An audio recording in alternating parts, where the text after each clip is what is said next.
समुद्र एक ठंडी, गहरी और डरावनी जगह है। आप जैसे जैसे धरती की सतह के नीचे चलते जाओगे, वैसे वैसे जीवन के पनपने की संभावनाएं उतनी ही कम होती जाएंगी, खास करके समुद्र के अंदर, क्योंकि जैसे जैसे हम पानी के अंदर चलते जाएंगे वैसे वैसे प्रेशर भी बढ़ता जाएगा। इस हिसाब से देखा जाए तो समुद्र के तल में रहने वाले जीव बहुत ही छोटे होंगे, इतने छोटे कि शायद ही उन्हें आंखों से देखा जा सके। लेकिन आपको जानकर हैरानी होगी कि सच इसका बिल्कुल उलट है। इन जीवों का आकार असामान्य रूप से बहुत ही बड़ा होता है। पुराने समय में इनमें से बहुत से जीवों के बारे में कहानियां भी लिखी जाती थीं। लेकिन ऐसा कैसे हो सकता है? जिस जगह पर जिंदा भी नहीं रहा जा सकता, उस जगह पर ये विशालकाय जानवर कैसे पैदा हो जाते हैं? क्या ये कुदरत का कोई करिश्मा है या इवोल्यूशन का कमाल? समुद्र एक बेरहम जगह है जहाँ पर हजारों डरावने जानवर रोज जिंदा रहने के लिए मशक्कत करते हैं। सतह से करीब 200 मीटर की गहराई को द सनलाइट जोन कहा जाता है, जहाँ पर रंग बिरंगे जीव रहते हैं। यहाँ सूर्य की रोशनी अपनी पूरी तीव्रता के साथ गिरती है, इसीलिए जीवन को यहाँ पर पैदा होने में कोई दिक्कत नहीं होती। जैसे ही हम 200 मीटर से और ज्यादा अंदर की गहराई में जाते हैं तो ट्विलाइट जोन शुरू हो जाता है। यहाँ पर रोशनी बहुत ही फीकी पड़ जाती है और फोटोसिंथेसिस का प्रोसेस, जिसमें सूर्य की किरणों से खाना बनाया जाता है, नामुमकिन बन जाता है। करीब 1000 मीटर की गहराई में आने पर हम द मिडनाइट जोन में पहुंच जाते हैं, जहां पर हर एक तरह की बाहरी रोशनी पूरी तरह से खत्म हो जाती है। यहाँ पर रोशनी का एकमात्र जरिया होता है यहाँ रहने वाले जीव, जिन्होंने अपने शरीर में बायोलुमिनेसेंट नाम की चीज पैदा कर ली है। एंगलर फिश जैसी स्पीसीज अपने शरीर में उत्पन्न होने वाली रोशनी से ही दूसरे जीवों का शिकार करती है। लेकिन ये तो कुछ भी नहीं है। मैं जिन जीवों की बात करने वाला हूँ वो तो समुद्र की और ज्यादा गहराई में रहते हैं। करीब 6000 मीटर की गहराई में हम द एबाइस में पहुंच जाते हैं, जिसे हिंदी में आप पाताल लोक भी कह सकते हो। यहाँ प्रेशर इतना ज्यादा होता है कि इंसानी शरीर के पल भर में चीथड़े उड़ जाएंगे। ये दुनिया धरती का सबसे बड़ा एरिया माना जाता है जहाँ पर जिंदा जीव रहते हैं। ये धरती की 60% जगह है, लेकिन समुद्र इससे भी ज्यादा गहरा है, करीब 11000 मीटर तक। इस तरह की जगह को ट्रेंचेज का नाम दिया गया है। ये समतल जगह नहीं होती, बल्कि इसका शेप वी की तरह होता है, जैसे किसी ने समुद्र के तल में खुदाई की हो। इन ट्रेंचेज में सबसे गहरी जगह जिसे आज तक इंसान खोज पाए हैं वो है मैरियाना ट्रेंच। आप यकीन नहीं करोगे कि मैरियाना ट्रेंच जैसी जगह पर, जहां प्रकृति अपने सबसे रौद्र रूप में है, वहां भी कुछ जीवों ने जिंदा रहना सीख लिया है। ये जीव सीधा किसी हॉरर मूवी से निकलकर आए हुए प्राणी नजर आते हैं। The giant Japanese spider crab, big red jellyfish, oarfish, the giant squid, the Greenland shark, ये केवल कुछ प्राणी हैं जो इन गहराइयों में अपना घर बनाते हैं। ये सभी जीव डीप सी जाइगेंटिज्म नाम की थ्योरी के क्लियर एग्जाम्पल हैं। इतने कड़े वातावरण में जहां पर इनके शरीर को सिकुड़कर छोटा हो जाना चाहिए था, वहां इनका शरीर उल्टा असामान्य रूप से बड़ा हो गया है। इतने बड़े जीव तो समुद्र की सतह पर भी नहीं पाए जाते। अब सवाल ये आता है कि इतनी ठंडी और अंधेरी जगह पर ये दानव जैसे दिखने वाले जीव इतने बड़े कैसे हो जाते हैं? समुद्र में 400 मीटर की गहराई में आते आते खाना बहुत ही कम हो जाता है। सूर्य की रोशनी इतने अंदर तक नहीं पहुंचती, इसीलिए प्लांट्स, एल्गाई और प्लैंकटन जैसे जीव यहाँ सरवाइव नहीं कर पाते। इतने जरूरी फूड सोर्स के ना होने की वजह से यहाँ जीवों का जिंदा रहना बहुत ही मुश्किल हो जाता है। ज्यादातर इन जीवों को जिंदा रहने के लिए डेट्रिटस नाम की चीज पर डिपेंड होना पड़ता है। इस घटना को मरीन स्नो भी कहा जाता है। मरीन स्नो बहुत सारे प्लांट्स और मर रहे जीवों के छोटे छोटे कण होते हैं, जो बिल्कुल बर्फ के छोटे गोले की तरह धरातल में गिरते रहते हैं। कुछ जीव पूरी तरह से मरीन स्नो के ऊपर डिपेंड होते हैं, जैसे कि वैम्पायर स्क्विड। इन्होंने अपने शरीर में 2 लंबे फिलामेंट्स जैसी चीज पैदा कर ली है, जिनसे वो सीधा इन गिर रहे पार्टिकल्स को खा पाते हैं। मरीन स्नो एक बहुत ही जरूरी फिनोमिना है, लेकिन तब भी ये बड़े बायोमास को सपोर्ट नहीं कर सकता। डीप सी में रहने वाले जीव यहाँ वहाँ फैले हुए हैं और खाने की चीजें बहुत ही कम हैं। किसी भी छोटी मछली के लिए ये डरावने सपने से कम नहीं है। अंधेरे में से कब कौन सा जीव उन पर झपट पड़े उन्हें खुद नहीं पता होता। जो जीव मरीन स्नो नहीं खाते वो उन जीवों को खाते हैं जो मरीन स्नो खाना पसंद करते हैं। इतने कड़े पर्यावरण में लगभग हर एक जीव को एक टॉप प्रीडेटर के रूप में इवॉल्व होना पड़ता है। उन्हीं जीवों में आता है द जायंट स्क्विड, जब भी किसी वैज्ञानिक के सामने आप डीप सी की बात करेंगे तो वो वैज्ञानिक आपको द जायंट स्क्विड के बारे में जरूर बताएगा।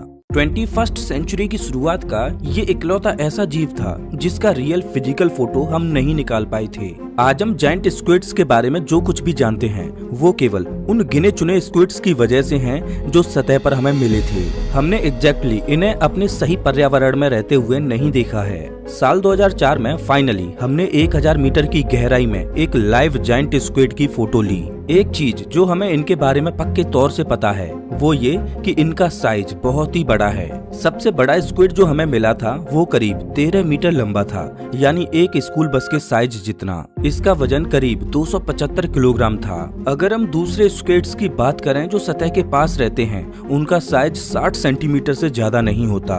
वैज्ञानिकों का मानना है कि इतना बड़ा साइज होने की वजह से धरातल पर कोई भी जीव ऐसा नहीं है जो जायंट स्क्विड का शिकार करता हो, इसलिए वो मजे से दूसरे स्क्विड्स और मछलियों को अपने बड़े टेंटिकल से पकड़कर खा जाते हैं। इन जायंट स्क्विड्स का वजन आसानी से 700 किलोग्राम तक पहुंच सकता है और ये करीब 2000 मीटर की गहराई में भी आराम से रह सकते हैं। एक बार सोचिए, इतना बड़ा जीव घुप अंधेरे में तैर रहा है। आपको नहीं पता कि वो कब आपको अपने बड़े हाथों से पकड़कर जिंदा निकल जाए। ऐसे ही जीवों की तो कहानियां पुराने जमाने में फेमस हुआ करती थीं। बहुत सी जगहों पर इन जायंट स्क्विड्स के बारे में लिखा गया है कि कैसे वो बड़े जहाजों पर हमला करके इंसानों को सीधा बोट से उठा लिया करती थीं।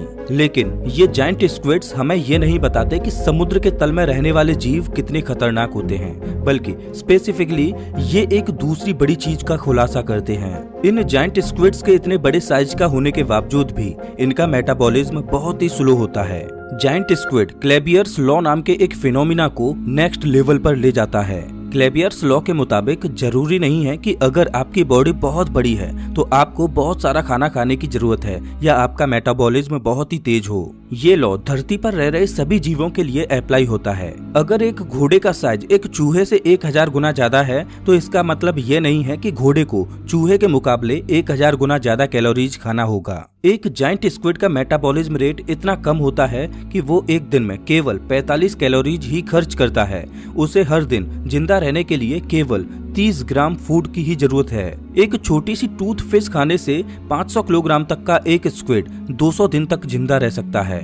ये इस बात को दर्शाता है कि द जायंट स्क्विड एक बहुत ही स्लो लाइफ जीता है। ये समुद्र के तल में हर दिन खाने के लिए लड़ाई नहीं लड़ता, बल्कि ये बस तैरता रहता है और कई दिनों में एक बार खाना खाता है। कई बार ये एक ही जगह पर बैठकर अपने शिकार का इंतजार करता रहता है।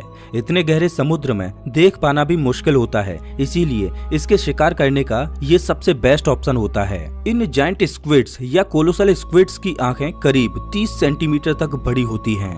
लेकिन वैज्ञानिक मानते हैं कि इतनी बड़ी आंखों से ये अपने शिकार को नहीं खोजते, बल्कि खुद शिकार होने से बचते हैं। स्पर्म व्हेल जैसे बहुत कम जीव हैं जो जायंट स्क्विड्स का शिकार कर सकते हैं। कम खाना और दूसरे शिकारियों से बच पाना ही डीप सी क्रिएचर्स के दानव जैसे शरीर को एक्सप्लेन नहीं करता। ठंडा पानी भी इन फैक्टर्स में शामिल है। बर्जमैन का एक रूल कहता है कि ऐसे जीव जो ठंडे पर्यावरण में पाए जाते हैं उनका साइज गर्म पर्यावरण में पाए जाने वाले जीवों से ज्यादा बड़ा होता है। लेकिन ये रूल हिस्टोरिकली केवल उन जीवों के लिए सही होता है जिनका खून गर्म होता है, जैसे कि बर्ड्स और मैमल्स। लेकिन कुछ वैज्ञानिक मानते हैं कि ये रूल उन जीवों पर भी लागू होता है जो समुद्र के तल में रहते हैं। ये बहुत ही कंट्रोवर्शियल साइंस है, लेकिन ये बात पक्की है कि पानी के अंदर ठंडे टेम्परेचर में विशाल जीव पाए जाते हैं। ये फिनोमिना धरती के पोलर रीजन्स में देखा जा सकता है, जहां वॉर्म्स, मरीन स्पॉन्ज और यहाँ तक कि सिंगल सेल ऑर्गेनिज्म भी विशाल हो जाते हैं। और जहां पानी गहरा और ठंडा होता है वहां एक और अद्भुत जीव पाया जाता है। मैं बात कर रहा हूँ द ग्रीनलैंड शार्क की। ये जीव दुनिया के सबसे अजीबोगरीब दानवों में से एक है। ग्रीनलैंड शार्क आर्कटिक ओशियन की सबसे बड़ी मछली है। इसका साइज 7 मीटर तक हो सकता है और वजन 1400 किलोग्राम तक भारी। ये 2000 मीटर की गहराई में ही रहना पसंद करता है, जहाँ का टेम्परेचर -2 से 7 डिग्री सेल्सियस के बीच होता है। ये इकलौता शार्क है जो पूरे साल आर्कटिक ओशियन के घटते हुए टेम्परेचर को सह सकता है। इस ठंडे पर्यावरण ने ग्रीनलैंड शार्क को न केवल बड़ा बनाया है बल्कि कई मामलों में अमर भी बना दिया है। Greenland shark longest living vertebrates में आते हैं। मैं आपको बता दूं कि कुछ शार्क तो अमेरिका की खोज होने के पहले से जिंदा हैं। वैज्ञानिकों के मुताबिक उनकी एवरेज लाइफ 272 सालों तक होती है, जिनमें कुछ शार्क 500 सालों से भी ज्यादा जिंदा रहते हैं। इन शार्क की आंखों में मौजूद प्रोटीन उनके पैदा होने से लेकर मरने तक डिग्रेड नहीं होती, इसीलिए उसे एनालाइज करके इनकी एज का पता लगाया जा सकता है। इन टेस्टिंग के जरिए एक 5 मीटर शार्क की उम्र 272 से 512 साल तक बताई जाती है। ये शार्क 150 साल के होने के बाद अपने रिप्रोडक्टिव एज में पहुंचते हैं। बिल्कुल जायंट स्क्विड की तरह ही इनकी बॉडी में भी स्लो मेटाबॉलिज्म होता है, शायद इसीलिए ही ये इतने सालों तक जिंदा रहते हैं। ये भी समुद्र में रोज खाने के लिए लड़ाई नहीं लड़ते, बल्कि घात लगाकर अपने शिकार के आने का इंतजार करते रहते हैं। समय के साथ इनकी आंखें बहुत ही कमजोर हो जाती हैं। ऊपर से ये पहले से ही अंधेरे समुद्र में रहते हैं। जरा सोचिए, 500 सालों तक गहरे पानी में बिना आंखों के बस तैरते रहना, ये किसी को भी डराने के लिए काफी है। आज के समय में हम डीप सी के बारे में बहुत ही कम जानते हैं, लेकिन इतना हमें जरूर पता है कि ये एक बहुत ही डेलिकेट इकोसिस्टम है। एक छोटा सा बदलाव भी यहाँ रहने वाले जीवों के लिए जानलेवा साबित हो सकता है। Over fishing, deep sea mining, plastic pollution और क्लाइमेट चेंज की वजह से ओशियन केमिस्ट्री में हो रहे बदलाव से डीप सी इकोसिस्टम को बहुत खतरा है। आपको जरूर ऐसा लगता होगा कि ये जीव किसी दूसरे प्लैनेट पर रहते हैं, लेकिन सच यही है कि ये जिंदा रहने के लिए हमारे ऊपर ही डिपेंडेंट हैं। और वैज्ञानिकों का मानना है कि कई मामलों में हम भी इन पर डिपेंडेंट हैं। आज हम दूसरे प्लैनेट पर एलियन लाइफ को खोजने में इतने व्यस्त हो गए हैं कि अपनी ही नाक के नीचे रह रहे इन जीवों को अनदेखा कर देते हैं। अगर देखेंगे तो हमें पता चलेगा कि समुद्र भी बहुत से राज छुपाए बैठा है। तो दोस्तों, इस वीडियो में बस इतना ही। वैसे आप हमारा ये वीडियो कौन से शहर से देख रहे हो, हमें कमेंट करके जरूर बताएं। मिलता हूँ मैं आपसे एक नई वीडियो में, तब तक के लिए नमस्कार।